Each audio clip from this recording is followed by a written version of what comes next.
like that, those are absolute no-nos. I Hmm. mean, those are things that will obviously get you kicked out of the playoff because you only have one opportunity. We finally have the man right now, Emmitt.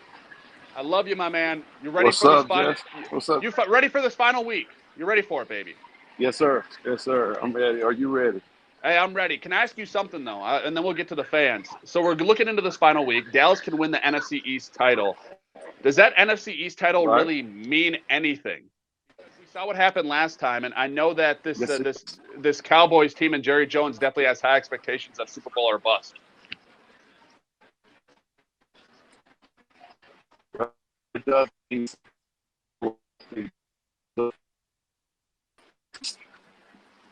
Getting that title means that we have progressed well enough and competed well enough throughout this course of this particular season to be in the position to actually win the title. And so, and it also means that we have at least one home game throughout the playoff, and maybe two, which is a good thing. If we secure the East, that means that we are the number two seed, and being the number two seed, we get a bye week.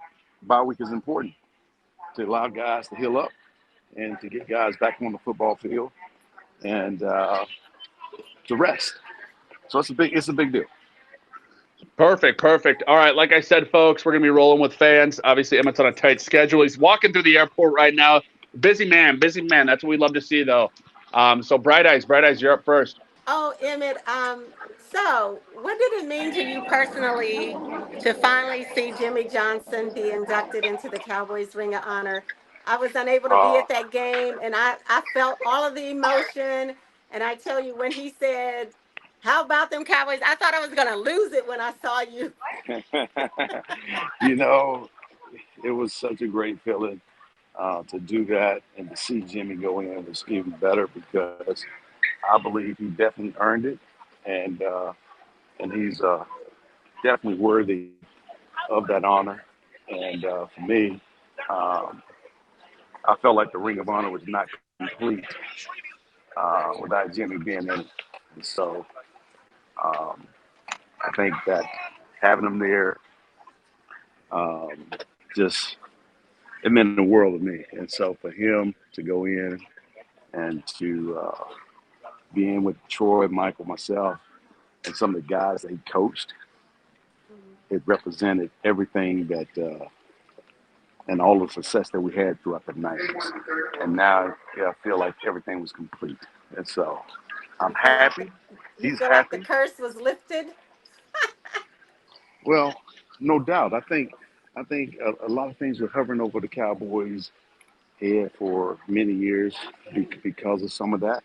And so, with that said, um, yes, I believe that there's an opportunity for that curse, if you want to call it a curse, to be lifted, and that's what we did. So yeah, I tell you, I felt the emotion. I mean, you grabbed his arm, and Michael Irvin grabbed his other arm, and I tell you, I mean, I was jumping up and down. I really wanted to attend that game. I didn't have an opportunity to do that, but I felt like I was right, just a part of it, and it was so good to see you and Michael and Troy and what we call the triplets be there for him in right, the center right. of that field. So thank you for sharing your story, and I hope you have Thank a you. blessed, prosperous new year.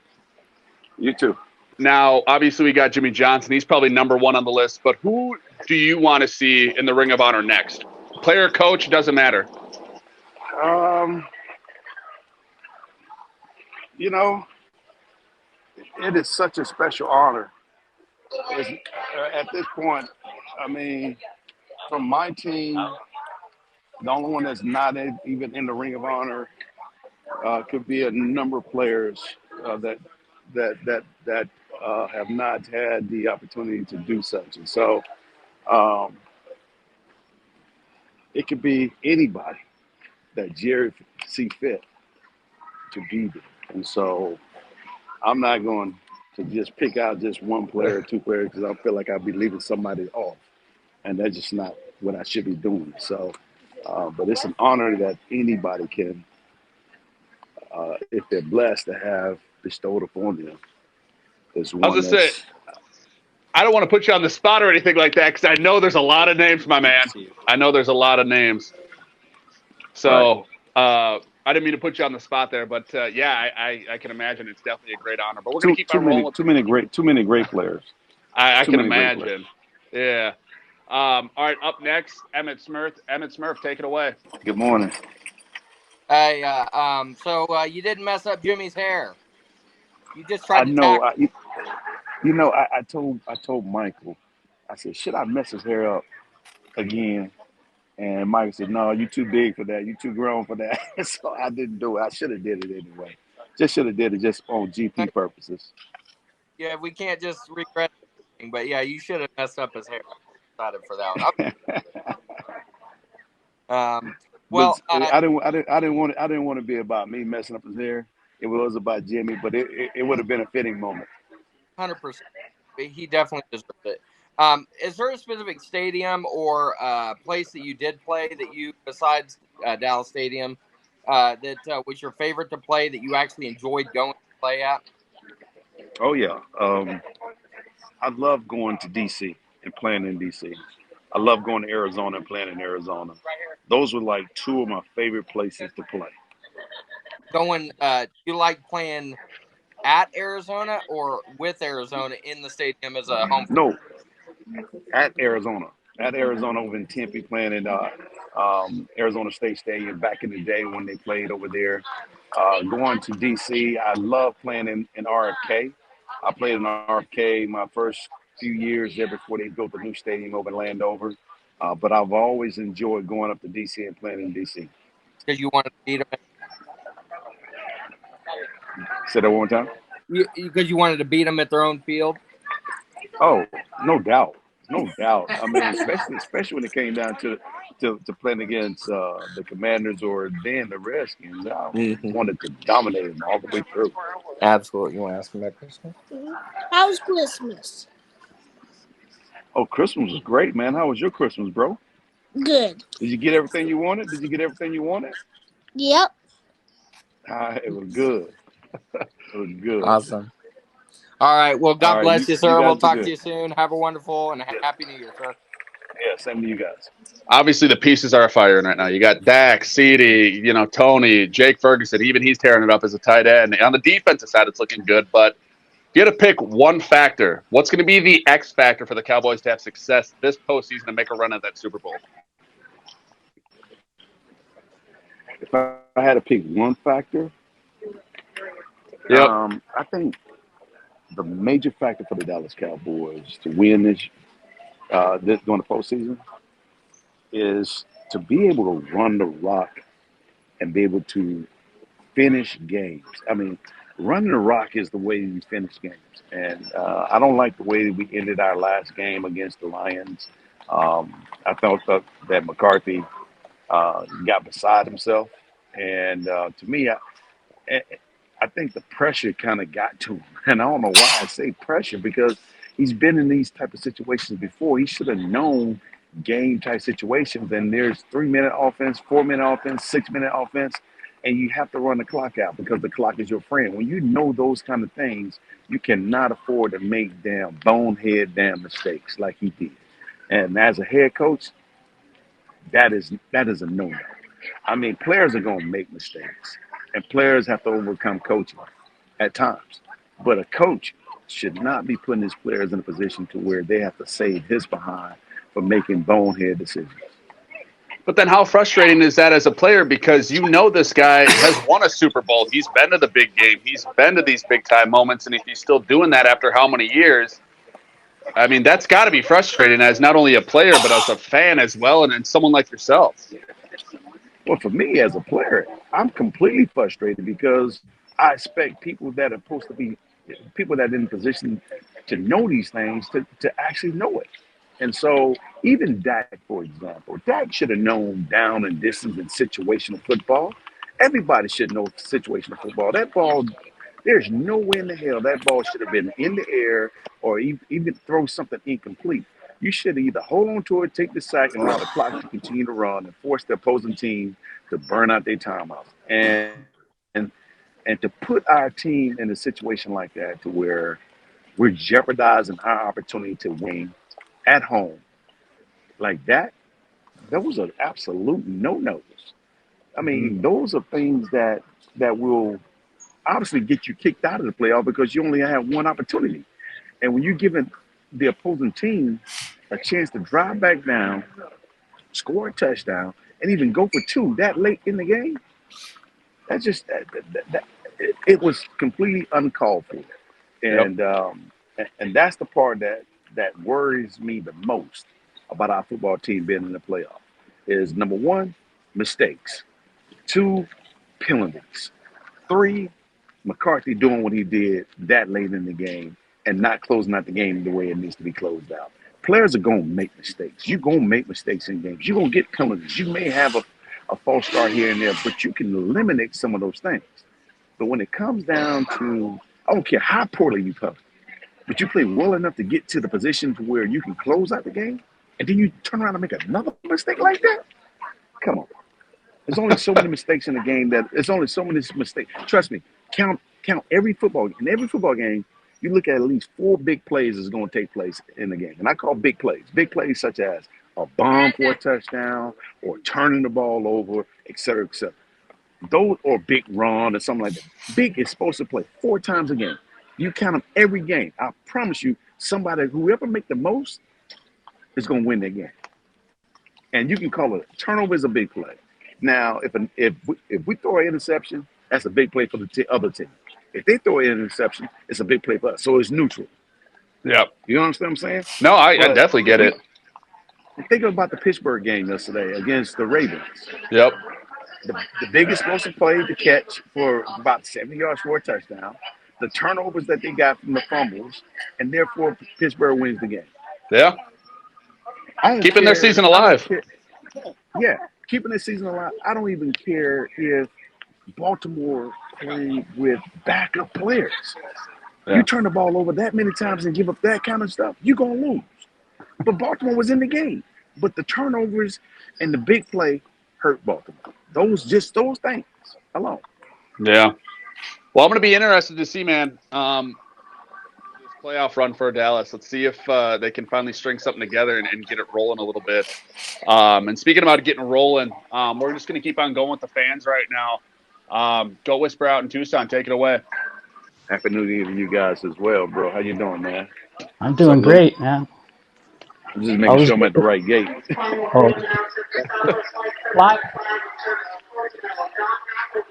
Where you headed? Heading to Tampa. Nice.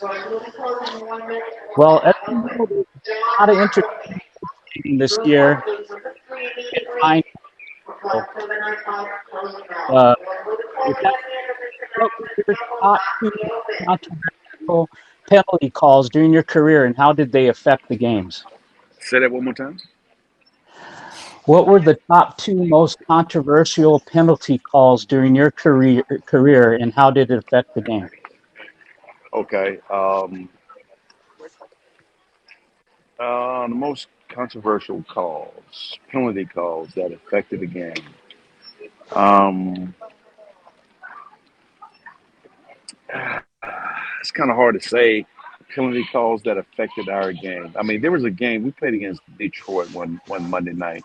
It was a night that Barry and I was going back and forth, um, and I made a big run to get down inside the red zone, and he called it back for Eric Williams. Did something? They said he was blocking behind the back, or some crazy call.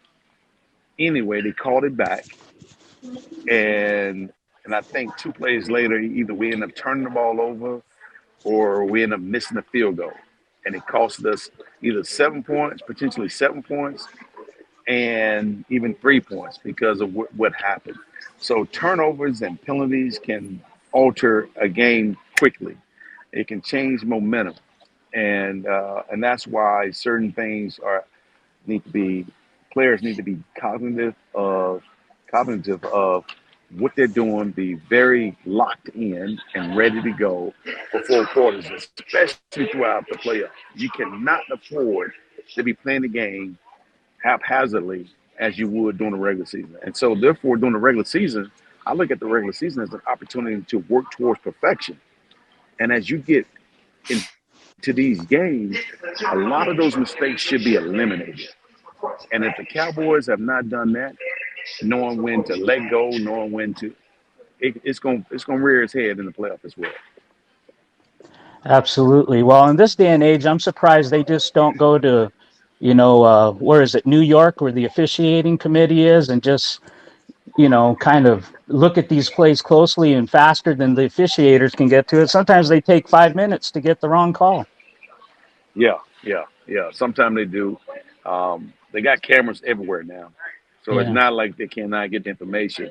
It's a matter of processing the information and processing it in a quickly fashion and getting the information back out to the referees, and so they can make the most important, make the call and make it in a timely fashion. And so, even some things such as what the Lions went through, if it was a mistake made. And it is upon the player to make sure that he reports to the official. I don't care if he goes up and does it. No, I'm the guy.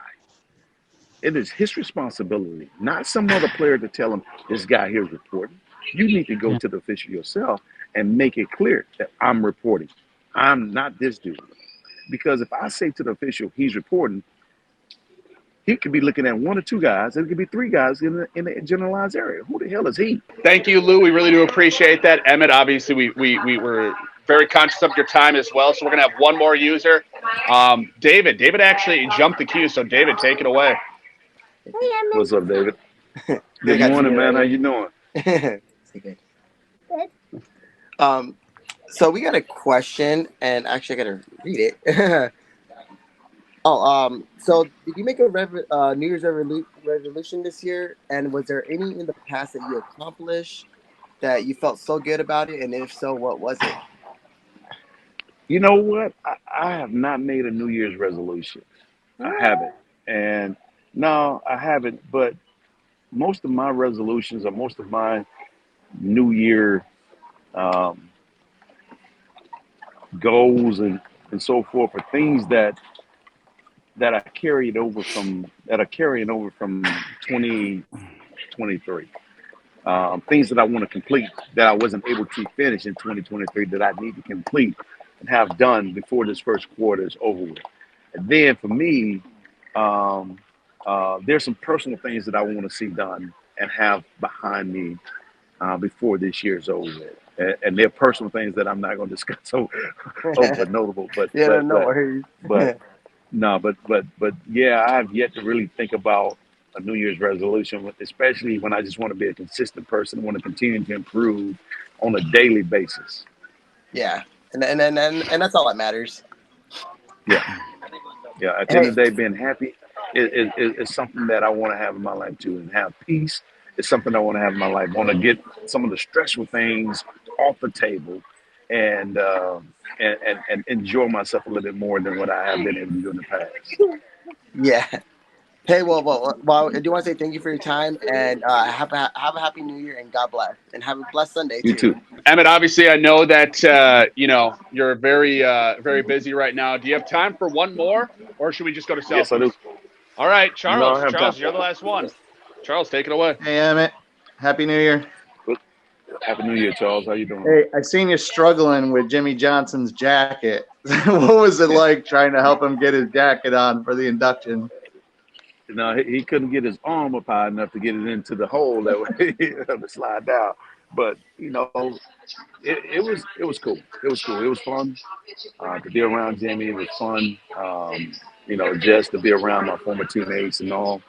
And we had a blast just celebrating him and to see the joy on his face, Yeah. because he played a very integral part in terms of what he and Jerry was both able to do and build in the 90s to where the Cowboys are today. He is truly was the glue that kept a lot of things together and helped us get focused and help us stay competitive for a period of time. And so to see him going in the Ring of Honor, even though he didn't struggle with the jacket, they put it on. He's there. No one, everyone. no one's gonna forget about the struggle, but they're gonna definitely appreciate the doggone end results. Yeah, man. How about them Cowboys? How about them Cowboys?